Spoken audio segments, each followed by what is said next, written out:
What's up? Welcome in. Hoge Jahns with you on Tuesday morning. Kind of a weird, interesting, tough morning after what happened last night in the Monday Night Football game. But we are here to give you a podcast. We're going to talk a little bit about what happened. And then we didn't completely scrap what we were planning on talking about today, which was going to be kind of a full Kevin Warren episode. We're still going to bring in Matt Fortuna from The Athletic, who does a great job covering college football, to talk about all that. But obviously, we are going to address this Damar Hamlin terrible situation that happened last night in the Bengals-Bills game. But what's going on? Adam Hoge, Adam Jahns with you as always, at Adam Hoge, at Adam Jahns. The Athletic having some good coverage on all this at theathletic.com/Hogan Jahns. You can read me at allchgo.com. Johnsy, how you doing today? Good, man. Watching that last night with my entire family, mind you, my 3 football crazy sons. Even my wife was with us holding our newborn daughter who was awake at this time. You know, you're doing that thing where you're speaking, not so much. You're trying to get her to coo a little bit. So that's the moment in which it happened, at least in the Jahns household. And you know, you're talking to your sons as it's going in and out of coverage, right? They're going to commercial break a lot. And I think this is the experience for a lot of us is, well, if you're not following on Twitter, and I wasn't at that time, if you're just watching, and this was me with my 3 sons, you see the players gather, and then you go back again, and the ambulance is there. Unbelievably scary situation to see live, at least unfold, you know, as live as it can be for someone watching at home, which many of us were in America at the time. Yeah. I unfortunately saw, a number of scary situations when I was doing sidelines for Northwestern. A couple times where ambulances were on the field, but they were all head and neck related. While still scary, there was obviously very quickly like a different. You could tell it was different last night, right? For me, it was when Joe Buck said they had administered CPR to him twice. Which I don't know if you were thinking the same thing, but I was already sort of assuming that was going on based on just how long it just looked different. I've seen so many of these scenes where, they bring the backboard out, they're stabilizing the neck. You're not necessarily seeing any movement, which is why it's so scary. But then you'll get like the thumbs up or something when they finally load him on the ambulance. Everybody cheers as he comes off. And this was just, you're essentially 10 minutes into this whole thing, and I think everybody's thinking it, but to the broadcast credit, they didn't really go there until I thought it warranted it eventually for Joe Buck to say that, to tell everybody what was going on. It was starting to come out on Twitter from the reporters that were in the press box, because at some point, as delicate of a situation is, your job is to report what you're covering. And unfortunately, that's what this football game turned into last night. And obviously we're still, all we know is Damar Hamlin's in critical condition. We still at this point, as we record on Tuesday morning, don't necessarily know that he's going to be okay. And that's tough. That's tough. All the football games we cover, watch on a weekly basis, we know it's a scary sport, but I don't know that I've never seen anything like this. I know it's happened before, but we've never seen it, in our lifetime. I think we're all in the process, at least myself, speaking of myself, in the process of processing it, in a sense. Like you're following live on Twitter, you're watching the ESPN reports. You're amazingly thankful for the efforts of the medical professionals, on field. It is amazing the knowledge, the abilities that these experts have in live time to save lives. Yeah, it is. It truly is. It's remarkable. I think about that. Then you're following on Twitter and you're seeing Hamlin's toy fund reached 3.3 million. Yeah. Right? Seeing pictures of Bills fans and Bengals fans, probably more Bengals fans, going to the hospital and praying. Of course, you have the memories, or the not the memories, but the images of the players in emotional states, crying, covering their faces, praying on the field. Like, you remember those things, but yeah, there's a lot to process. Like, I covered hockey for a while before this, and the Chris Pronger episode, like, was always talked about. Like, he took a puck to the chest in 1998 and he had a cardiac arrest, like, himself. You think of, like, Jay Baumeister. Like, I couldn't remember the player who had it recently. Like, in 2020, he collapsed on the bench from a cardiac arrest. Rich Peverly, Ken brought this up pre-show. He saw him he was at the game where he had a heart attack. Now, were those last two because of trauma, like Pronger, or were they just Pronger was episodes? arrested? Yeah, episodes. Yeah, but I meant caused by, the puck. I'll have hit to go him. back to the stories, but they were heart related. Yeah. Like, when I covered hockey, the scariest episode you always heard about, and if you don't have, like, Clinton Malarchuk was a goalie, and you ever hear this? Like, he got his throat slashed by a skate, where there's blood pooling all over the ice, and there was a mad panic. Like, that was all, like, in terms of, like, scariness and something that's gruesome and life and death, like, right there. Like, that story was like whispered about because you don't want to talk about it. But it's a reality of professional sports, professional athletes, NFL players. I think far often, like, we praise their toughness, but forget the actual pain they're going through. Yeah. In a sense, you know what I'm talking about? And this is just a reminder of how dangerous of a game this could be, and how they're people too. I think, like, things like this humanize them in a way that shouldn't have to happen, if you get my point. Yeah. Especially when you consider, like, this hit it really just in the moment seemed like a relatively normal football play. It was a routine tackle. I can't imagine what T. Higgins is feeling right now. Yeah, and I hope he's getting, and I'm sure he is getting the same support from his teammates and the Bengals and everyone else involved too, because obviously, I mean, it's not his fault. It's just everybody's just playing football out there, and it seemed like kind of a 1 in a million bad luck moment. We still don't know the details of what exactly happened, but I will say this, and then we'll bring in Matt Fortuna here too in a moment. What you hit on was something I was thinking about in the moment too, and the amount of qualified medical professionals that are on the field for these games. Like, you never want to see anything happen. But as this was all unfolding, I at least had some hope because, maybe other than being in a hospital, this was, inside an NFL stadium during a game, and college stadiums for that matter too. I mean, these college teams have cardiologists on the sideline, in addition to surgeons and the amount of doctors and medical personnel and equipment too. There's a reason why there's an ambulance not only at all these games but at practices. And even at the high school level too. So I at least had some hope that, like, and you could see it how quickly they were. There's a playbook for this, right? And they're trained. It's almost like that play you run in practice every week that you never really have to use until you do. Finally, you do.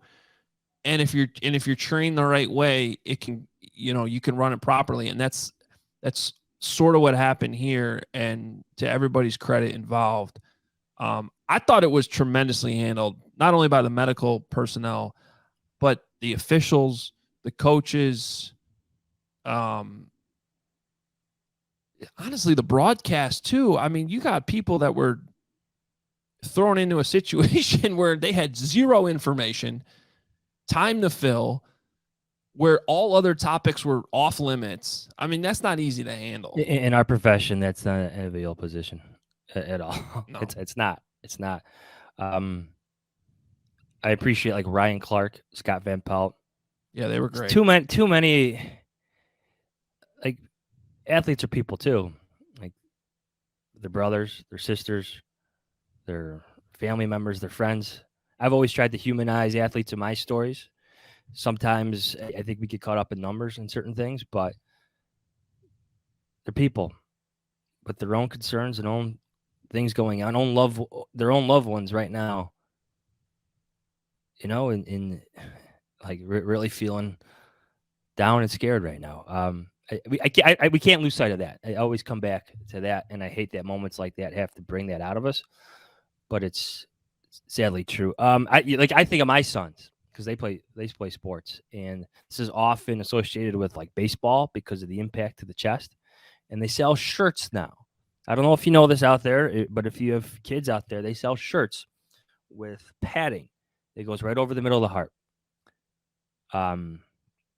My son who plays second base, I have him wear that more than the one who plays outfield, but it helps, when they're at bat too, because it takes a load off the impact in the chest. They also sell that for football players too, where it's a little bit more expanded over the chest. It's not like a chest pad or like a chest protector, but it's a little extra cushion in shirt form that goes underneath the pads. Yeah. Scary situation. We like to lock in on our football games and worry about our fantasy teams and our gambling bets and all this stuff, and then you quickly get a reality check like that, and it's tough. So we didn't think it would be appropriate to kind of dive into all this Bear stuff without addressing what happened last night off the top. And our prayers go out to Damar Hamlin and his family, who's like you said, there was some good in humanity coming out with all this, and the amount of money that was raised for his toy drive and the people and support. Over 3.3 million. It's amazing. That's great. Now let's hope he pulls through and this has a happy ending, which right now we don't know. So hopefully it does. All right, we're going to bring in Matt Fortuna from The Athletic to talk about the Kevin Warren situation, the Bears presidency, CEO job. So let's do that right now. Matt Fortuna. Matt Fortuna covers college football for The Athletic. You can follow him on Twitter at Matt_Fortuna. Knows the Big Ten especially well. Big Ten guy. Matt, thanks for jumping on with us. Great work last week with the Kevin Warren story as it emerged. And just start with this. Just what was your reaction knowing, covering Kevin Warren, throughout his time with the Big Ten? Just what was your reaction to this idea that he would go back to the NFL potentially? Yeah, guys, thanks for having me. Fan of the show and fan of your guys' work. Initially, I was shocked just because the Big Ten commissioner is a destination job. I mean, I would argue it's the most powerful job in college sports right now, and you don't see people leaving the Big Ten commissioner job. So in that regard, that was eyebrow raising. Once the shock of the news wore off and you took a step back and emotionally removed yourself from everything, it makes sense. It's been a pretty open secret, at least among Big Ten member schools and people in that office, that Kevin Warren probably wants to get back to the NFL someday. I think he has a long-term goal of becoming the NFL commissioner, maybe succeeding Roger Goodell. And I know that's a lot easier said than done, but it's definitely ambitious. He's definitely ambitious. And you look at his background, it's mostly NFL, whether it's the Lions, the Rams, or the Vikings. And you look at what he's done at the Big Ten, both good and bad in a short period of time. He just expanded westward and made them a national 16-team super conference with USC and UCLA coming into the fold in the next couple of years. And he just orchestrated a 7-year, $8 billion TV deal that's going to pretty much revolutionize the way Big Ten games are viewed and brought. That deal runs through 2029, 2030. And when you look at, what he's accomplished and what's left to accomplish, it's very easy to see why a guy in that position would want to think about what's next, because if he does leave here, the job is set up tremendously for whomever succeeds him to succeed. Take us back to like when Kevin Warren was hired by the Big Ten. Like, what attracted the Big Ten to him, and vice versa? Again, like you said, his majority of his professional career has been in the NFL ranks. Why do you think he was interested in this Big Ten job? Yeah, it was definitely a surprising hire. I think we all thought Jim Phillips, the Northwestern athletic director at the time, was going to be the guy to eventually succeed Jim Delaney. And by all accounts, he was right there in the mix. And it'll be very interesting if they go back to him now that he's the ACC commissioner, if Kevin Warren does leave for the Chicago Bears. But it was a surprising move. It was a surprising name. It was a name that, someone like myself, who's pretty much fully engrossed in the college game and never heard of before. So it kind of came out of left field. I mean, I remember specifically it was a May day in 2019, and the Big Ten casually puts out a release saying we're introducing our commissioner tomorrow. And I assume it's the same with the Bears and the NFL. Like, rarely does a press release or a press conference get scheduled before the name leaks, right? And we're all kind of scrambling, and I'm talking to everyone at Northwestern thinking it's got to be Jim, right? It's got to be Jim. And like, if it is, we haven't heard it yet. And, it ends up being Kevin Warren. And again, this took place in May. There were I was one of 3 or 4 reporters who was even there for his introductory press conference because it caught everyone off guard. The timing was weird. Jim Delaney wasn't even there at the time, which I thought was weird. I think he was out in California for some Rose Bowl meetings at the time. So it was definitely surprising for a guy with no real collegiate background to assume this incredibly powerful and influential position within college sports. I get why he was attracted to it as far as making an impact on college sports and sports as a whole. I'm not sure there are too many places to do it better than the Big Ten and from the Big Ten commissioner seat. From my understanding, he completely won over the presidents and the board, the people who end up making the hiring. I've heard him say, I believe it was on HBO Real Sports, when he first got a call about it, he figured they were calling him to look for recommendations for that job, and ended up being, no, Kevin, we want to interview you for this job. And so obviously it didn't get off to the smoothest of starts. And it was a weird, even before COVID, it was a weird transition, right? He gets hired, I think, in May of 2019, but Jim Delaney wasn't retiring till the end of the year. And there was this awkward kind of transition phase where he's essentially shadowed Jim Delaney all throughout different campuses and different events, but he was completely off limits to us. The Big Ten wasn't exactly the best well-oiled machine PR-wise for a while, and it was very awkward just having a kind of a lame duck commissioner and an incoming commissioner, neither of whom really did much in the public eye. And, next thing you know, he takes over January 2nd, and COVID hits 2 months later right at the Big Ten men's basketball tournament, and all hell breaks loose. And, that was a very, very dark time for Kevin Warren and for the Big Ten. So, Matt, I don't know if you remember this, but I was one of the other 3 or 4 reporters in that room that day. I do remember that now that you say it, yeah. Because WGN sent me over there. And I agree. It was an odd press conference because it's this big ballroom type room in the Big Ten offices, and there weren't many people in it. And it's like, this should be a big deal, right? This is a Big Ten. This is like Jim Delaney's been here forever, and this is the guy taking over. But I do remember Kevin being impressive in that press conference. I remember, all the NFL people I talked to when he got the job, just nothing but rave reviews about what he did with the Vikings, the type of person he was. And then I remember being kind of surprised that things went a little haywire. Granted, COVID was not anything that anyone could have foreseen or had really a blueprint for, but there definitely seemed to be some friction between the schools, the coaches, certain quarterback, Justin Fields. That'll be interesting if things materialize a certain way here. Yeah, I put this in my story last week on this because I was at that Big Ten championship game on the sideline in 2020, and it was awkward. There was an awkwardness between the Ohio State, the Northwestern sidelines, and Kevin Warren just even being on the field. What was your understanding about how that all played out, how it was handled, and why maybe the NFL background wasn't the best situation for that playing out, because he was making all these new relationships that he hadn't really had before versus a Jim Phillips who knew all these people. Yeah. And, even last month when Michigan won the Big Ten title, he presents him the trophy and the crowd's booing him. Now, is that specific to Kevin Warren? I don't know. Every commissioner of every sport and league gets booed anytime they get up behind a mic. That's just kind of the nature of the beast here. But certainly, awkward beginning. It was uncomfortable beginning. I think with the benefit of hindsight, Kevin Warren probably would have went about developing some important relationships in the conference earlier. So we would have those big voices in his corner. I'm not sure. He hired, after COVID, he hired Barry Alvarez as kind of his, advisor for football or some kind of made up title. But like, who knows the Big Ten and has a bigger voice in the Big Ten than Barry Alvarez, right? That's a name you should have in your corner from day one. Same with Gene Smith at Ohio State. And I don't think a Big Ten football season gets played in 2020 without Gene Smith basically telling Ryan Day to tweet out, why aren't we playing right now? And why is everyone else playing? So it was a rude awakening for Kevin Warren. It was a rough transition. I've spoken to him pretty candidly about this, one-on-one. And, he said, I wouldn't wish that year on anyone. And I've heard some other interviews he's given where he said, I couldn't drive to work. We didn't have enough security in our garage at Big Ten headquarters. The death threats were coming pretty hot and heavy. Like, we had to report them. This wasn't some idiots on Twitter just saying, screw you. Like, it was really, really nasty, and you wouldn't wish that upon anyone. And, how much of that was him versus how much of that was, people, maybe the wrong people in his ear, I think is a fair question, right? I mean, he had just gotten the job.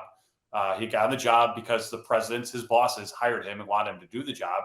And he ultimately executed their orders out, which 11 of the 14 presidents at the time said, we're not playing football this year. It's not healthy. It's not safe. Now, the execution of that was not great. Again, how much of that was his decision versus the people guiding him on what to do, I think is a source of open debate. But again, that's what you get paid the big bucks for. You're the commissioner, you're the voice and face of this conference, and everything that happens, good and bad, just like with the TV deal right now, where he's getting a lot of credit for it, ultimately falls at the hands of Kevin Warren. Now, 12 of the 14 presidents who hired him are gone, which is made for a interesting transition with the Big Ten's board and some of the more important voices among that group right now.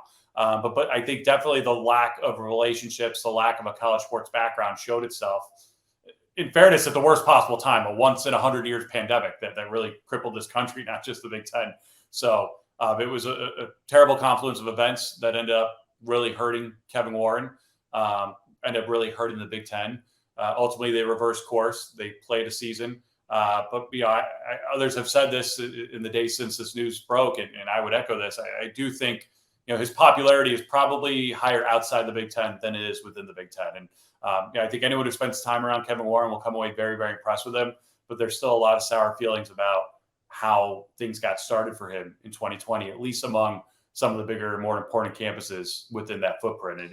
And that's something that, it's hard to overcome a first impression, right? And you look at his background, it's all NFL, the Bears, and I'm sure you guys have talked and written about this ad nauseum. The Bears are basically the position the Vikings were in when Kevin Warren, helped them get a new stadium, a new practice facility, a Super Bowl, a Final Four, you name it.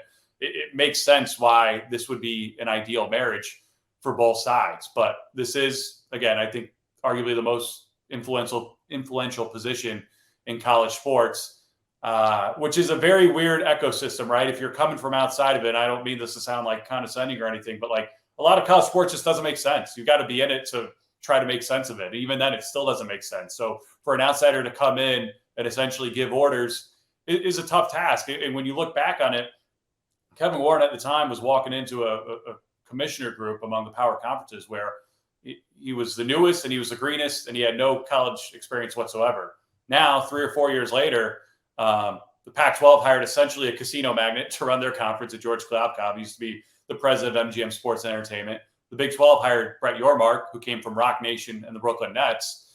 And the ACC hired a new commissioner, Jim Phillips, obviously is a more traditional pathway through the athletic director ranks. But the entire makeup of the leadership and the biggest voices of college athletics has completely changed overnight. And so Kevin Warren, kind of fits in more than he fits out, so to speak, 4 years later than he did when he initially took the job. And now he's appears to be on the verge of leaving. And like everything you just said, they're like interested me. Like, because now you flash forward to today, the Big Ten has expanded. Like one of the 2 power conferences. You got this amazing TV deal. Like, what is his legacy? Is it a good one, or are those sour grapes just still there and everybody's ready to say goodbye to him? My personal theory on this is I don't think I've ever seen a commissioner who's like universally liked and praised, especially like in a college sports setting. I think every campus, regardless of good times or bad, thinks you're out to get them, right? Anytime a call goes bad, anytime a ruling or a suspension comes out, Jim Phillips and his predecessor, John Swofford, always dealt with this with Duke and North Carolina because the ACC was, a Carolina-based conference. As far as legacy, I think it will grow with time. And again, this is, under the assumption or impression that he does leave. I think it'll grow with time.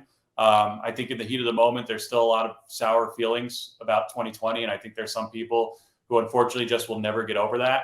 But again, as far as like the face of your conference and kind of a demeanor and a classy approach to handling everything, some of the same people who were ripping Kevin Warren to me in 2020 had never actually dealt with him before. And again, the Big Ten, not exactly aggressive or forward thinking with their PR front. Jim Delaney did a lot of good things there, but by the time he was done after 30 years, he wasn't talking to anyone. Not a whole lot of people were talking to him. It was kind of just hey, we're the Big Ten. We're going to do what we want and don't question us. And I think that kind of perception trickled down to the Kevin Warren era. And it took him a while to kind of actually show himself as a person. I know a lot of people who dealt with him after COVID who thought, this guy's really impressive. Why don't they put him out there more? Like, why were they wrapping him in bubble wrap? I mean, even the announcement to cancel the season, I think he gave a very brief interview with the Big Ten Network, and that was it. Whereas the Pac-12, which ended up basically doing whatever the Big Ten did during that point in time, cancels it that same day and then puts all these epidemiologists out. And I think had their commissioner come out and made everyone available and at least showed data to say, hey, this is why we think it's not a good idea to play football right now. Now, obviously, they reversed course just like the Big Ten did. But I think the communication, the outreach, the kind of stuffiness of that office, did him in at a time where he needed all the help he could get.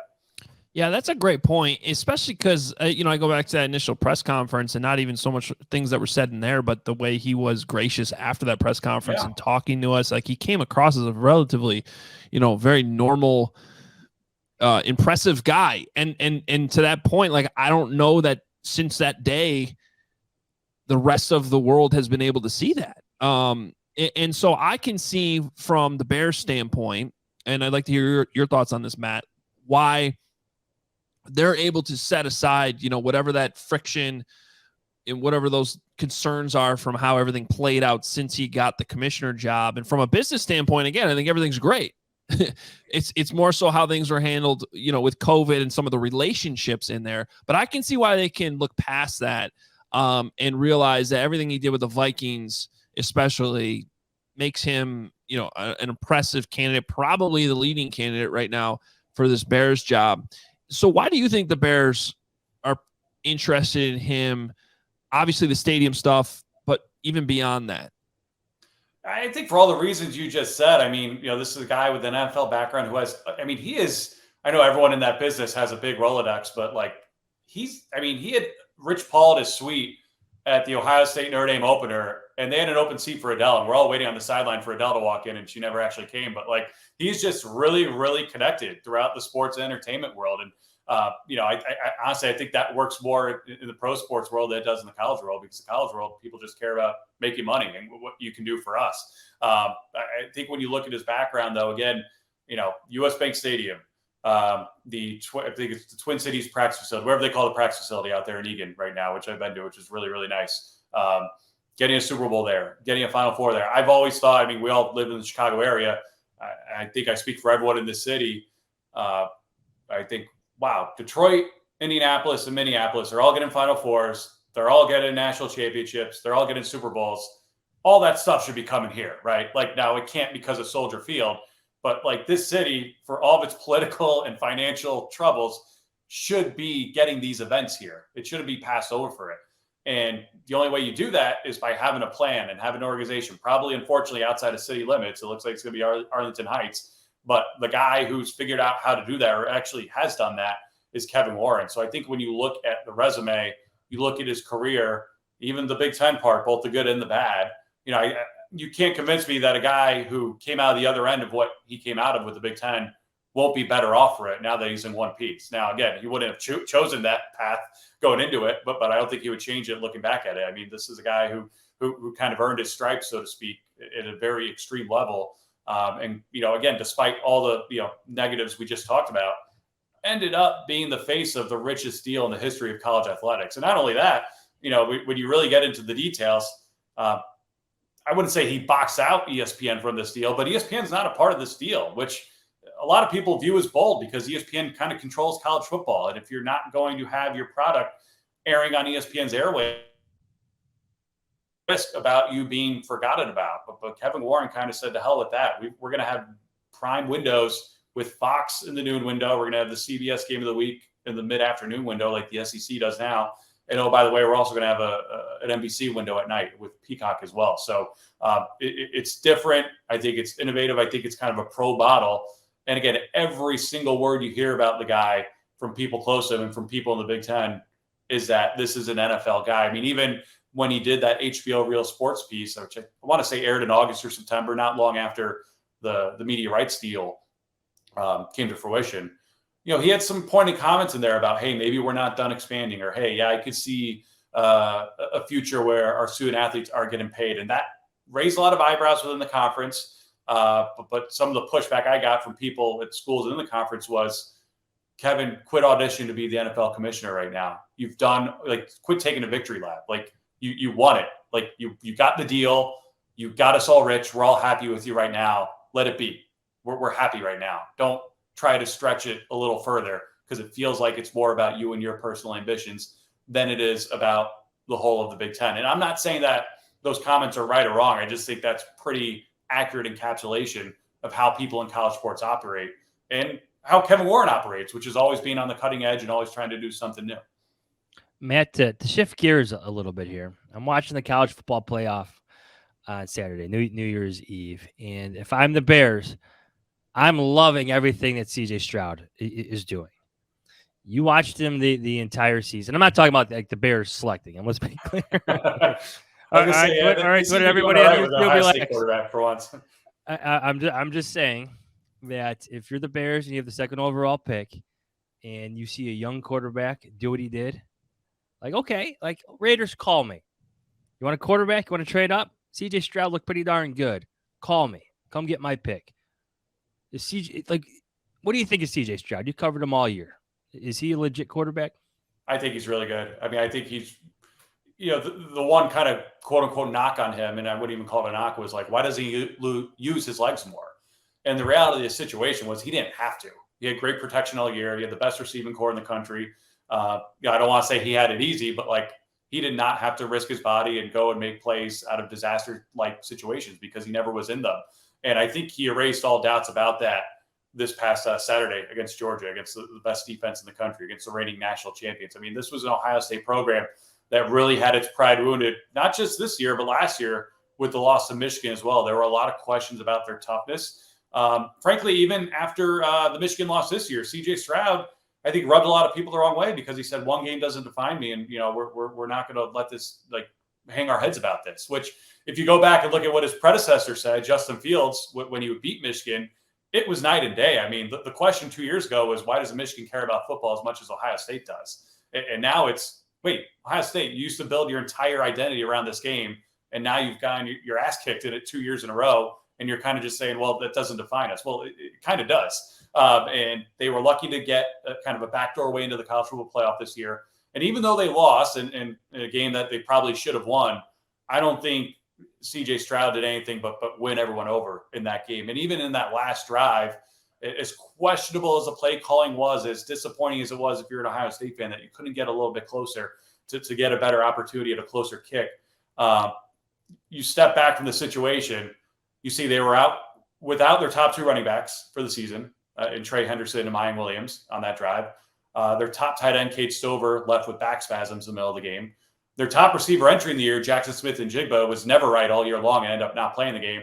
And oh, by the way, the guy who replaced him as your top wideout, Marvin Harrison Jr., ends up getting knocked out with a non-targeting call in the second half of that game. So it says something about the talent level at Ohio State that wasn't even on any of our radars as they're driving to win. We just expected them to do it because that's how good they are offensively. But you look at the reality of the situation, CJ Stroud was not playing with the same house of cards or deck of cards, I should say, that he was playing with even earlier in that game. And he got them in position probably really single-handedly. I mean, he had a 21-yard run, I think, on that last drive to get them into plus territory there. And I think he certainly won over any potential skeptics. I mean, I think the world of the guy as a passer and as a quarterback. I've been very, very impressed with him. I'm always fascinated as a college guy at the NFL perception of this because the NFL people, and I don't talk to nearly as many as you guys do, but throughout the season, we're talking about how much better of a traditional NFL quarterback he is and how much better he is than Justin Fields. And Justin Fields looks pretty damn good to me.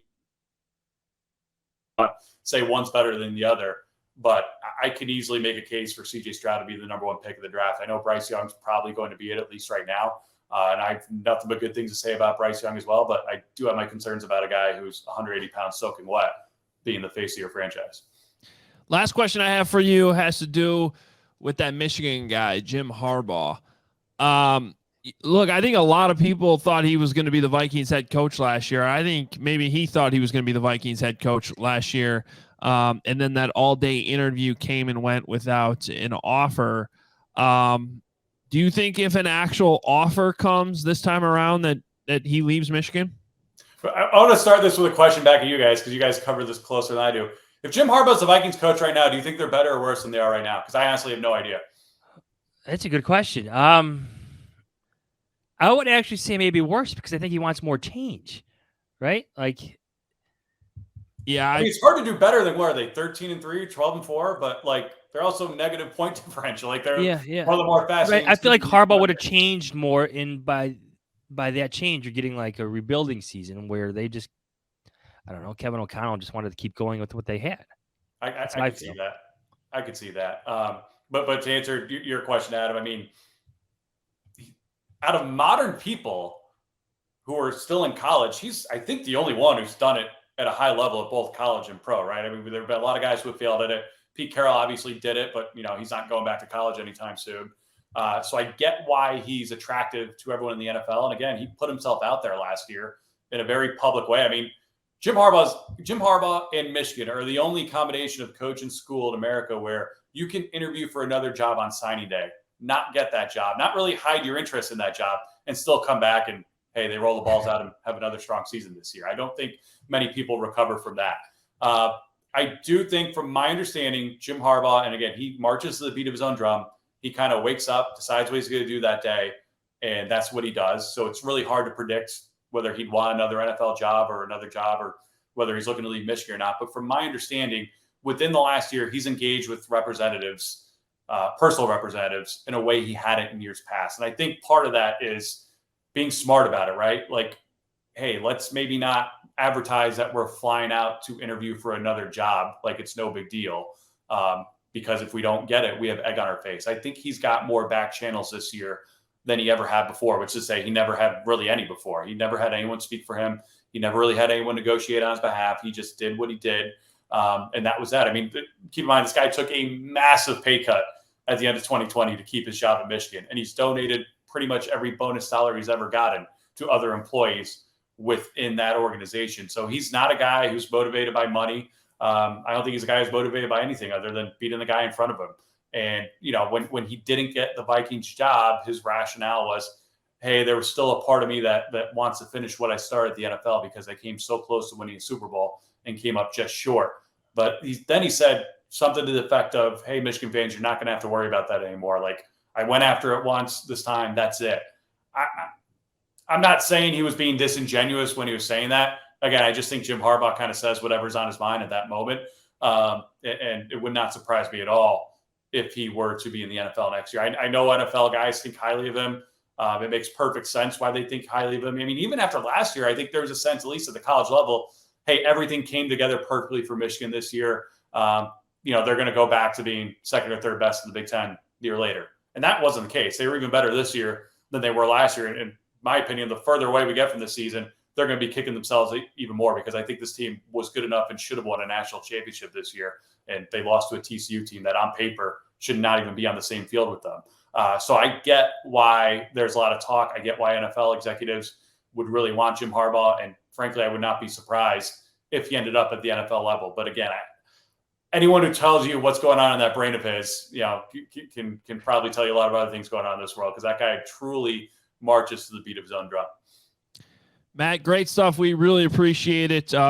Awesome on Kevin Warren and everything that we've discussed here. I think Bears fans really appreciate the insight. So again, make sure you're following him on Twitter at Matt Fortuna. Matt_Fortuna, and read all his work for The Athletic. Thanks so much, Matt. Thanks, guys. Always a pleasure. Hey, here's a question you might want to think about. How long have you had your mattress?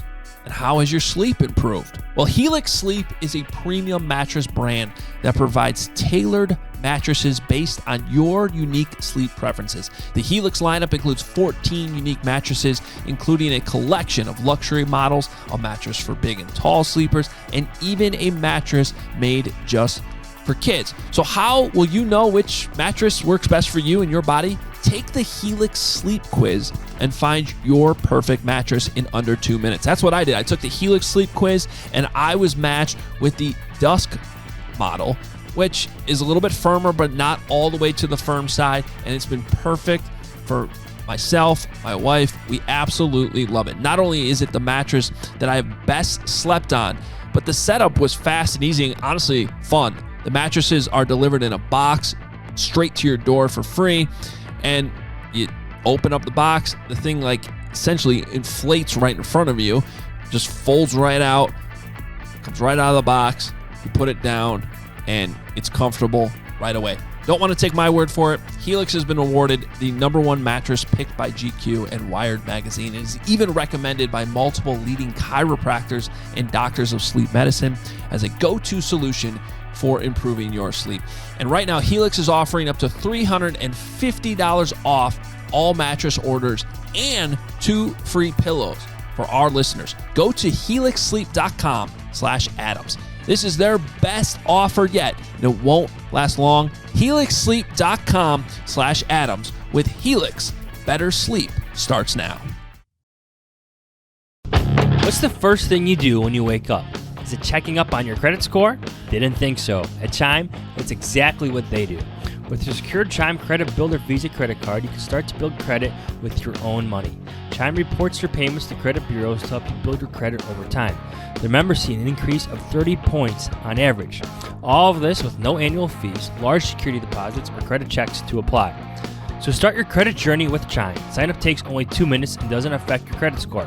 Get started at chime.com/Adams. That's chime.com/Adams. One more time, that's chime.com/Adams. The Chime Credit Builder Visa credit card is issued by Stride Bank North America pursuant to a license, Visa USA Chime checking account, and $200 qualifying direct deposit required to apply the secure Chime Credit Builder Visa credit card. Regular on-time payment history can have a positive impact on your credit score. Impact to score may vary, and some user scores may not improve.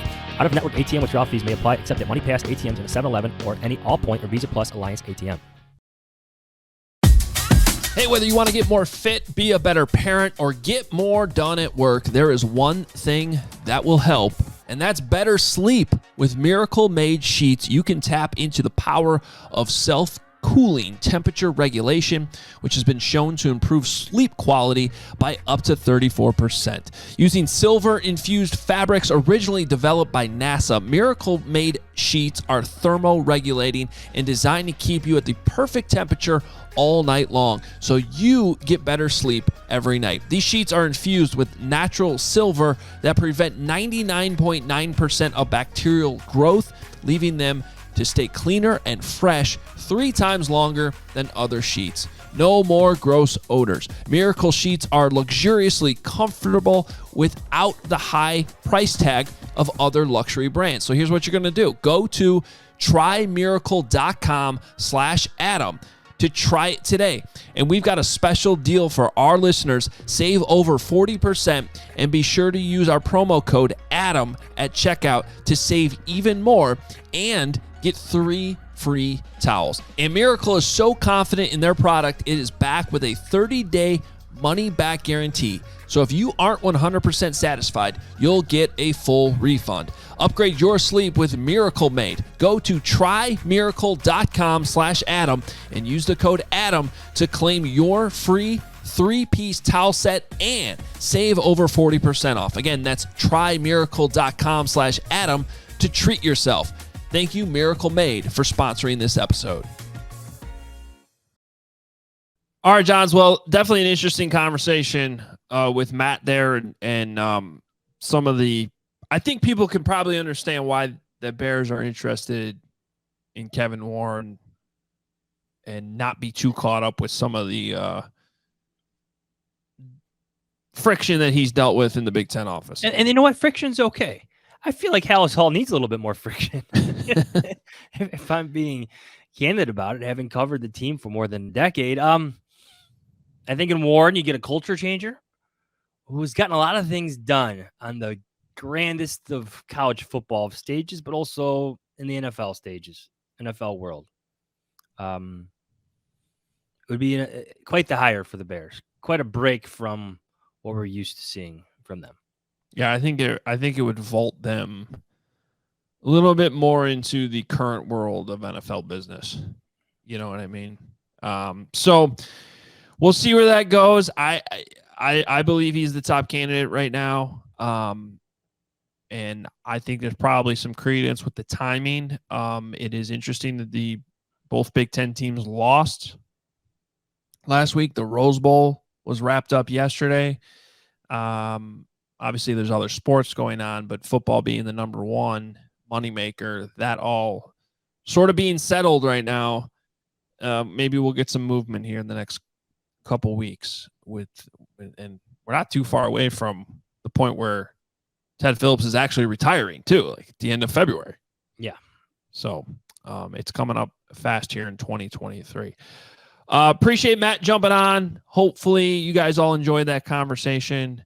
And we're out of here. Follow us on Twitter at Adam Hoge, at Adam Jahns. You can read me at allchgo.com. Johnsy on The Athletic, theathletic.com/Hoge Jahns. Merch, which we're both rocking today, obviousshirts.com. Go get it. We were discussing the other day how we gotta get some new items up there. So we're gonna work on that. There's a New Year's resolution for you. 2023. New stuff. New stuff. All right. We'll be back Thursday. There is one more game to cover. We covered zero football today, like actual Bears roster news or anything. You know what? I'm okay with that. Yeah, me too. I guess we'll find out more by Thursday. Who's playing, who's not playing, what's actually at stake. And whatever the situation is, we will break it down for you with one last preview episode of the season. And we'll talk to you then. See ya.